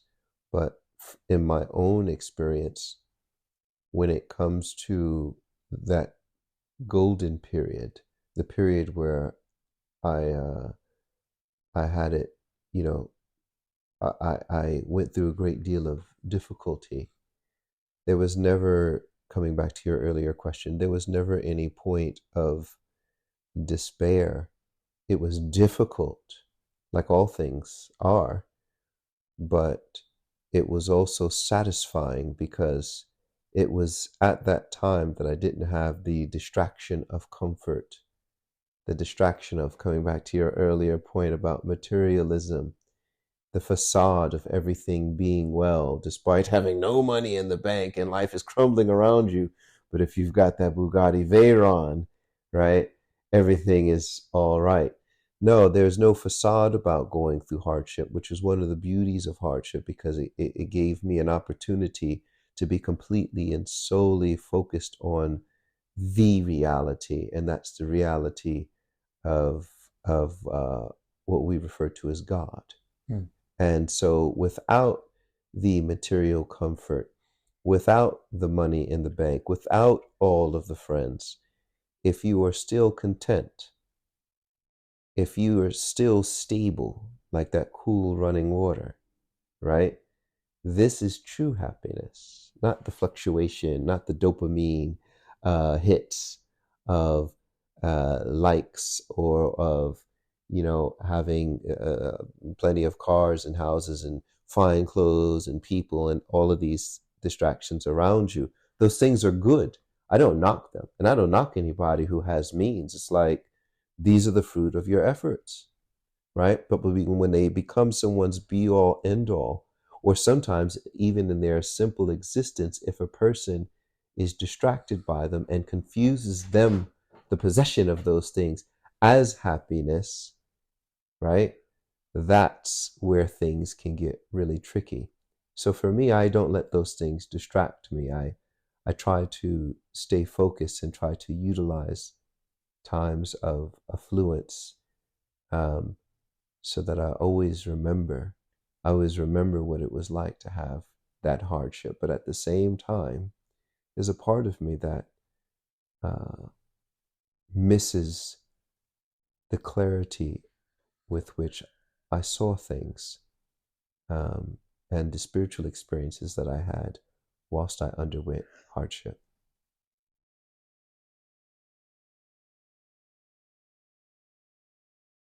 You pray, and if you talk to God, how does He answer? It depends on what I'm asking. So sometimes it's just a matter of having an extreme difficulty, right? So in the in the Islamic text, the Holy Quran, there's a verse that says, Udu'uni astajib lakum, which means in English, pray unto me, I will answer your prayer. So how that prayer gets answered depends upon the prayer. So sometimes people are going through hardship and are just asking for comfort, right? And that can take various ways. Maybe friends come to see you and so forth and so on. Sometimes there's a real tangible ask, right? To give you an example, one time the spiritual leader of our international community was visiting the United States. So I wanted to go, naturally. And so I booked my plane ticket. I had gone to JFK. And I passed through security. And by the way, this is post 9/11. So, security was like tight. Yeah. Right? I mean, plastic gloves tight, So I had gotten through security and gotten to the gate at JFK. And obviously, it's a domestic flight. So I was going from New York to Chicago. So I'm at the gate and I go to look for my driver's license and it's missing. I frisked myself like 30 times. I went through every nook and cranny. I had even to step out of the line, go through all my luggage, the whole nine, man. Zilch. It was nothing. And then I realized I didn't even care about the money for the flight. I didn't even care that I would have lost a flight. It was like, I want to go there to see our spiritual leader. And it's like, if I have to turn around and go home and not see him after I made all this preparation, took the days off work, the whole nine, it was just, it would have been just a complete loss. And right at that moment, what can you do? You've gone through every pocket, you've gone through your suitcase, everything, and there's nothing. What can you do but pray? So there was nothing formal about it, I just, right there, was just, oh God, surely you have knowledge over all things. I had in my mind that I know I had it when I entered the airport, because that's the only way I could have gotten past security. So I said, oh God, right, you know where my driver's license is because you have knowledge of all things, right? Please don't hold me back from seeing our leader of our community. Please do help your servant in his time of need. And as crisp as I'm talking to you, as clearly as I can hear your voice, a voice like a person standing next to me, I just heard security. So I was like, security? So I went back to security, all the way back in the airport. And I went up to the area where I was and I said, excuse me, has anybody seen a driver's license? I think I may have lost it here. And the guy, they got some real, rough types there. Like, yo, Johnny, where that pet? You had that driver's license, right? Right. And so then the guy's like, oh yeah, and they reach over, they open up this cabinet, and there's only one cellophane piece of like plastic bag, and it has my driver's license in it. I mean, there's many such things, that have happened. Okay, you heard this voice. Yeah, just like I'm talking to you. I heard this voice just like I heard your voice. How sure are you that it was God? 99% or 100%? I know I heard this voice after I uttered this prayer. Seconds after I made this prayer, I heard this voice like a person's like almost talking in my ear and just say security. I know I went back to security on the basis of that and asked them, do you guys have a driver's license? And they immediately said yes, opened up a cabinet, and a bag with my driver's license came out and they handed it to me, and I got on a plane and managed to go to Chicago. That's what I know. So I know that I wasn't talking to anyone else except for God. There was no one traveling with me, no one standing there by me. And I asked, and a voice told me. And on the basis of that new information, I went and the driver's license was there. That's what I know. So if that's not God, then what would someone say it is? My imagination? Was it my own problem-solving capabilities? Any of those things? Possibly, if someone wants to make an argument in that regard, but there are plenty of such examples. I'm just giving you one. Where you heard a voice Yeah. many times. Yeah, plenty of times. It's clearly like I'm talking to you.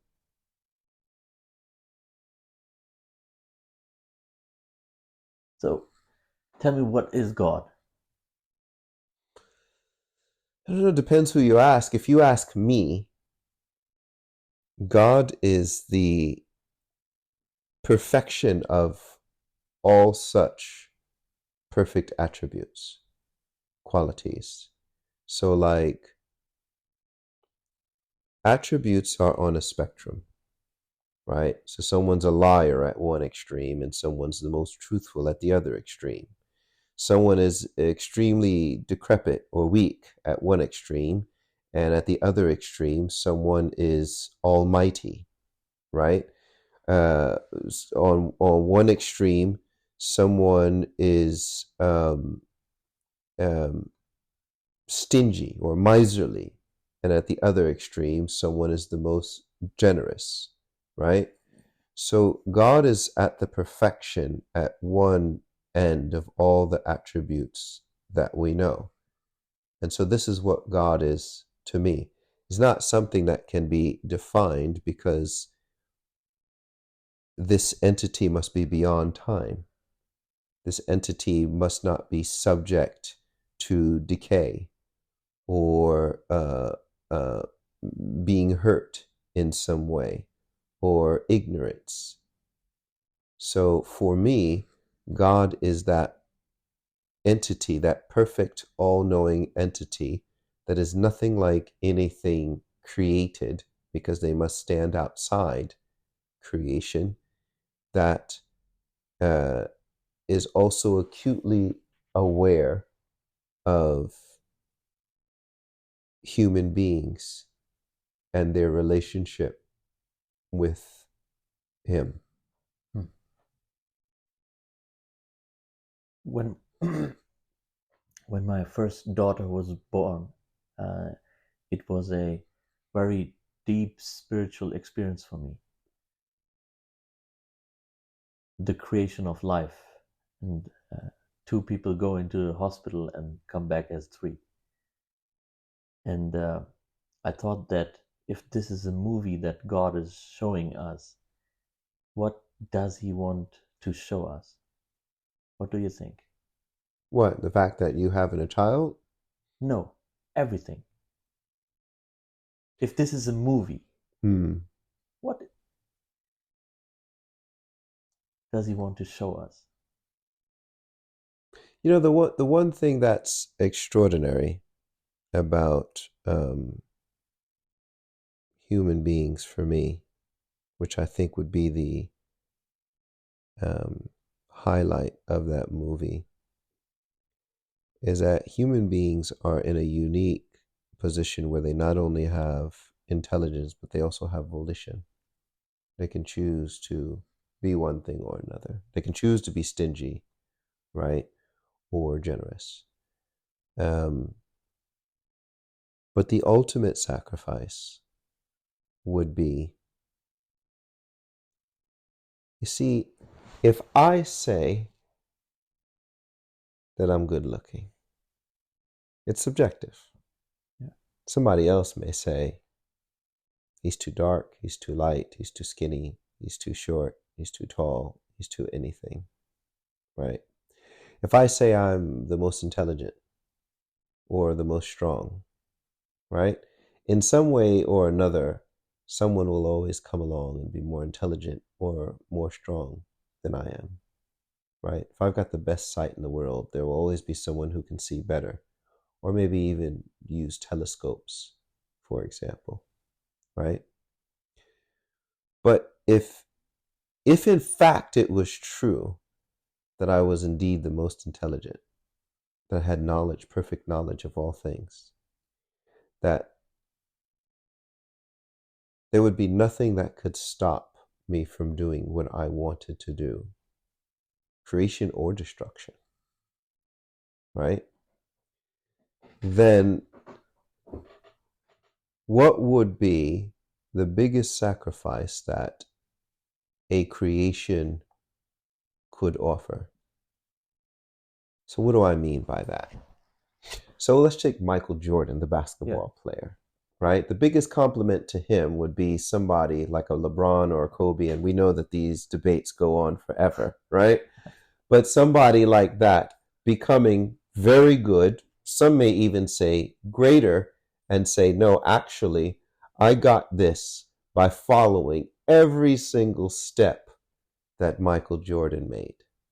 We made the joke about Jimi Hendrix earlier today. There were some, like Stevie Ray Vaughan, who were huge Jimi Hendrix fans. They used to make the joke that people followed Jimi Hendrix so closely they even copied his mistakes, right? This is the biggest compliment. We know this because there's that old saying, imitation is the sincerest form of flattery, right? But in actuality, as the debate tells us, LeBron may be, in the eyes of some, greater than Michael Jordan. Or Kobe may have achieved heights more than Michael Jordan. It becomes subjective and the source of many debates. Some will even go so far as to say that Stevie Ray Vaughan was better than Jimi Hendrix, or even name others, Eddie Van Halen. The list goes on about these guitarists or people being greater than the one that preceded them, right? But what if it's true that you actually are the best, that you are the strongest, that you are the most knowledgeable? What if it's true? Then what could be the greatest compliment paid in that someone goes to emulate that being, right? So there's a saying in the Islamic text that says, it's a saying of God that wasn't meant to be in the Holy Quran. It says, I was a hidden treasure and I long to be known, right? Now, if Hamza sees himself as a hidden treasure and wants to be known and wants others to imitate him, people will call that what? The English word you're looking for is vanity. Right? Now, forgetting all the arguments that someone would be like, well, Hamza is basing his view of himself because somewhere or another somebody thinks Hamza is smart or knowledgeable or whatever thing we call it, right?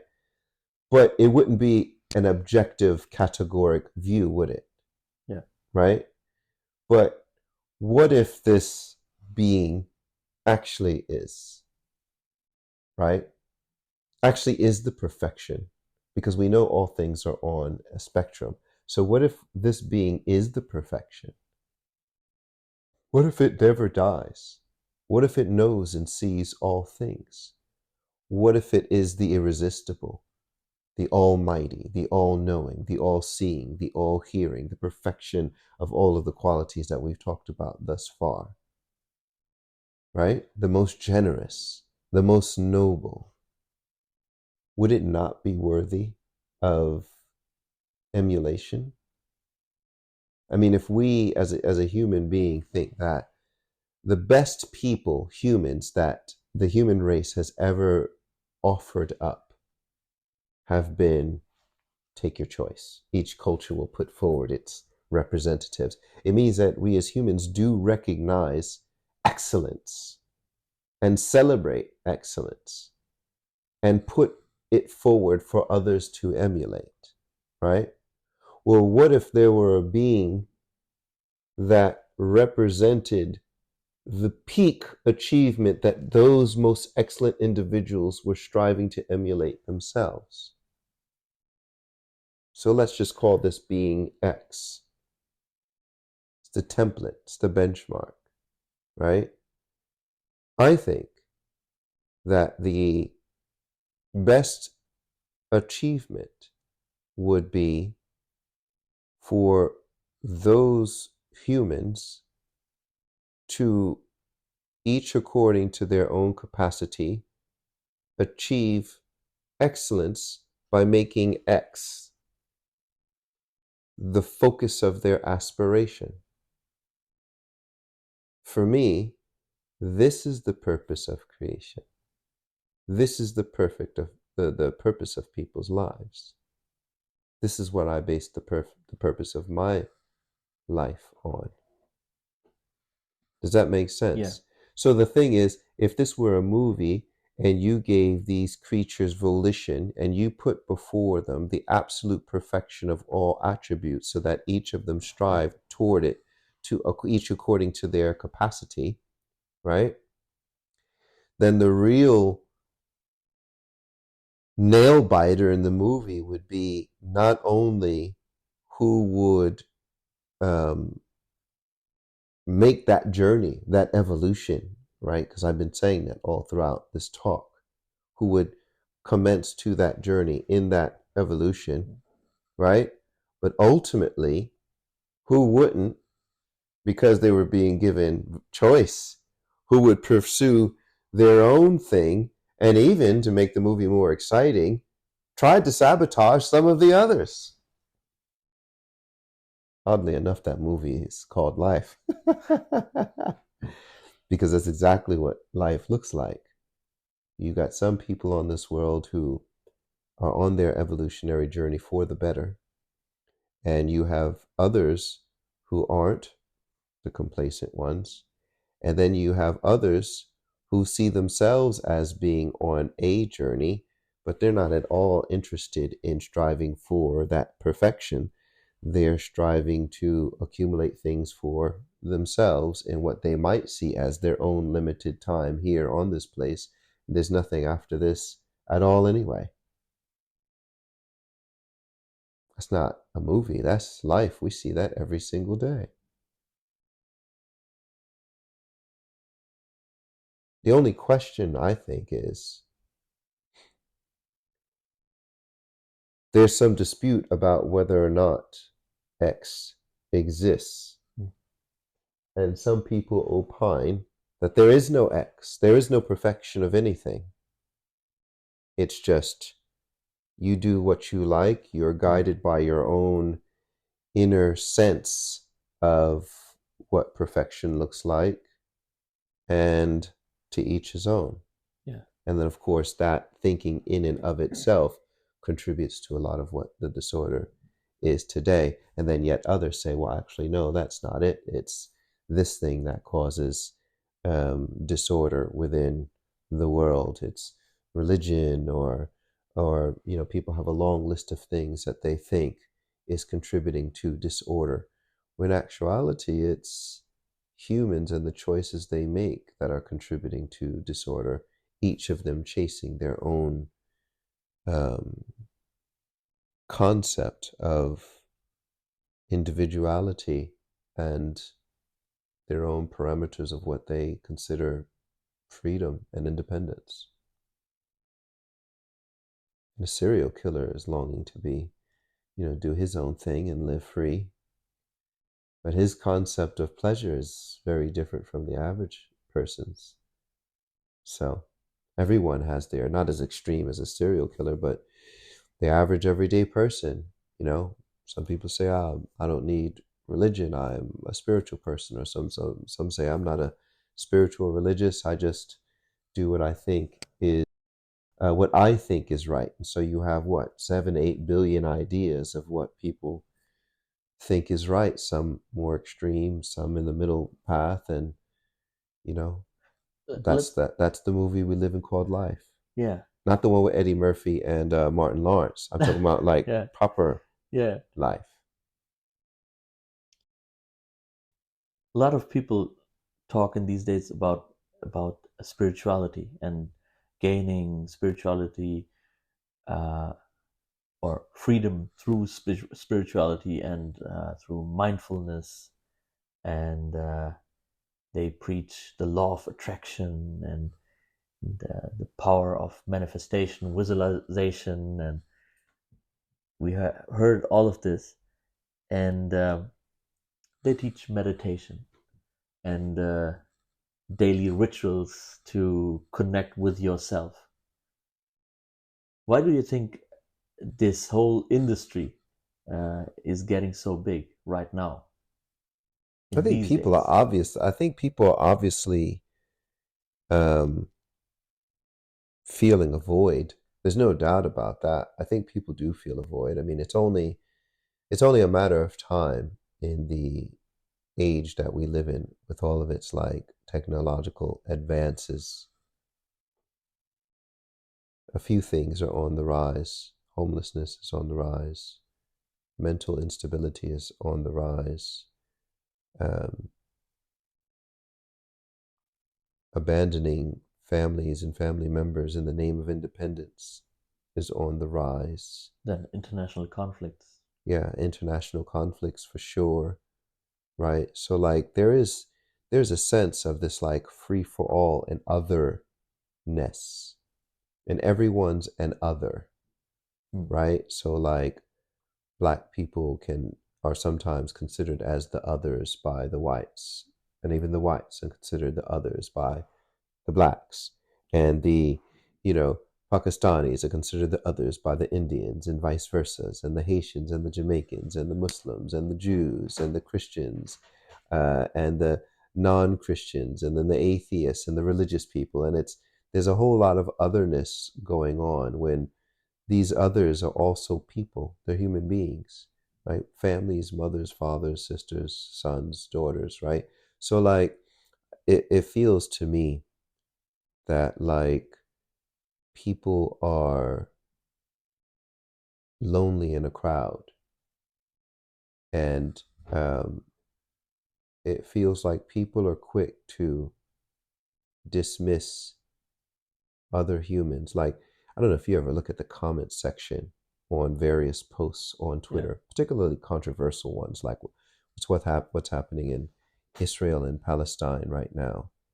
And people are so quick to dismiss large groups of people, whether they're Israeli or Jewish or Palestinian or Muslim. People are quick to dismiss, this sort of like video game mentality, like let them all die, kill them all. It's like, who are those people? They're mothers and daughters and sons and brothers and sisters and uncles and aunts. Like, really? Like, just kill them all, let them all die?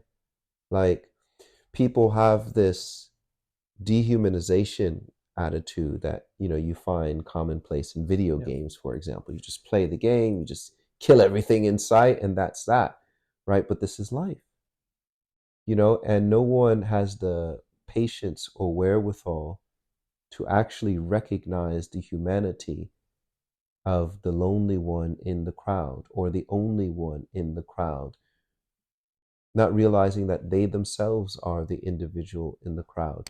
So I'm not surprised, with all of this being commonplace, I'm not surprised. And I think a lot of this is actually a good thing. Mental health, for example, mindfulness.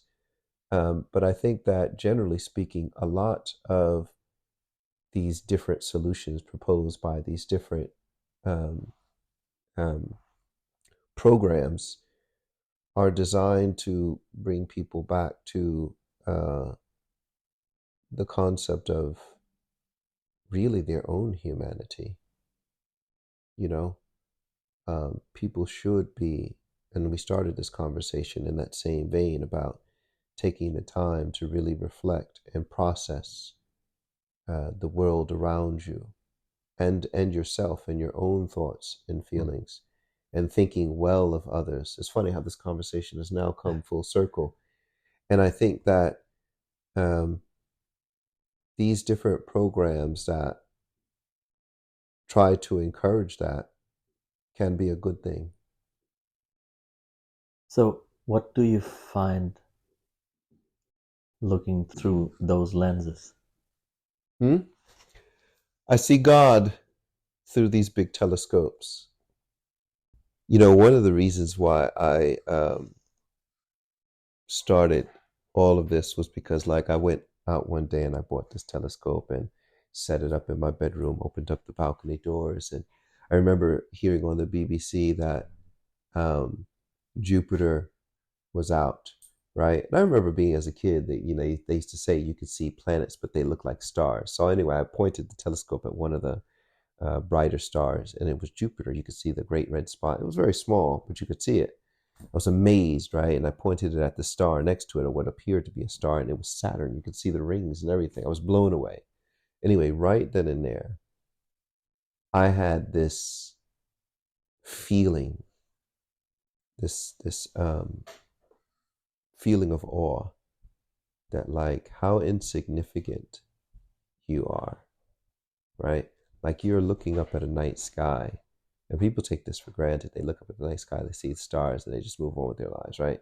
But, like, how about you pointed a telescope at one of those stars and it was a planet?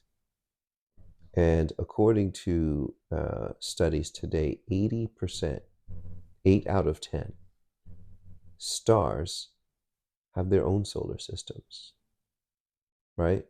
Which means that any of the stars, 8 out of 10 of the stars that you look up when you're looking up at the night sky, there's a good chance that some of those solar systems are inhabited, right? Whether or not we'll ever meet the people are, it's beyond the point. Yeah. Anyway, the point is that, like, and here you are, Hamza, and, you know, you focus all of your attention on this supreme being who could not be a human, right? A mere speck of dust, less than that, on this speck of dust in the grand scheme of things. That could not be a god, you know, a cow or a human being, nothing from this planet, nothing from this solar system or galaxy or universe, right? But for me, seeing that planet revolving around its star and all of those other stars swirling around in our own galaxy, and we're only like one of billions of galaxies, right? This is just a local group of galaxies. And there are thousands, if not millions, of other local groups of galaxies. The way that solar systems are in a group, right? I mean, as planets are in a group. And then, like, a galaxy is just a collection of stars. And 80%, according to the theory, of those stars have their own solar systems. And that's just one galaxy. And there's millions of galaxies out there, right? So whatever this supreme being is, who mirrors on the macro, right? You know, the circumambulation you see of solar systems around a star, right? And you see the systems of atoms and protons and neutrons. So the same supreme intelligence that has on the macro with galaxies in a universe has on the micros with atoms, protons, and neutrons, right? So it's like this supreme being is also interested in Hamza and says, Udu'uni astajib lakum, pray unto me, I will answer your prayer, right? And so on many an occasion has answered my prayer. And again, this is my subjective experience, of course, and the subjective experience, I suppose, of a million other Ahmadi Muslims and non-Muslims as well. So if you look through this, you feel small and then big And then at the same time? And big at the same time. In other words, when I look through this, I can see the work of this supreme being here, right? Air, and you can take a piece of a leaf or an insect and put it under a microscope, and it's like a masterpiece, like you wouldn't believe, right? But then you look outside your own planet and see that this brilliant, logical, wise system continues well beyond your ken on a scale that has you shrinking into insignificance. Yet, at the same time, whatever it is that is managing this system still manifests itself to the creatures with consciousness on this one tiny little speck that is going around this one little star. So you feel, as you say, insignificant yet important at the same time. And if you're me, extraordinarily grateful. I mean, people feel important if Barack Obama personally sent them a letter. They would keep it. It would be passed down from family member to family member, right? But he's just a president. But not even that. He's a former president. He will pale into insignificance, and maybe they'll put him on an American dollar someday, right? But what about the person who brought the planet into being, brought the human species into being? And people will argue about whether or not some intelligence has caused that to be or not. But one thing for sure is the proof's in the pudding. For those that have tasted the honey, for those that have had that experience, subjective as some say it may be, for sure, no doubt about that. I get that. But for me, that's not a dismissive position to take. When I heard of that, does God still talk? I know what I thought. I want to see what it takes for him to talk to me.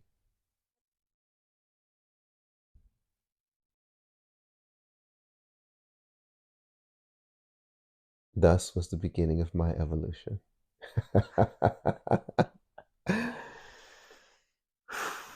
That was the beginning of the journey. So when I look through the telescopes, I see proof. I see, as it were, God's footsteps. But when I pray unto him, that's when I hear his voice. And it takes different forms. Sometimes it's a dream, which means it's the use of metaphors. Sometimes it's actual voice. So, but all of them have the same source. Thank you very much. My pleasure, dear brother. Thank you for inviting me. Thank you for your time. May Allah bless you. Alhamdulillah. May He shower His love and His mercy upon you. May Allah shower his love and his mercy upon us, right? Because when you pray for someone, the angels say, and upon you too.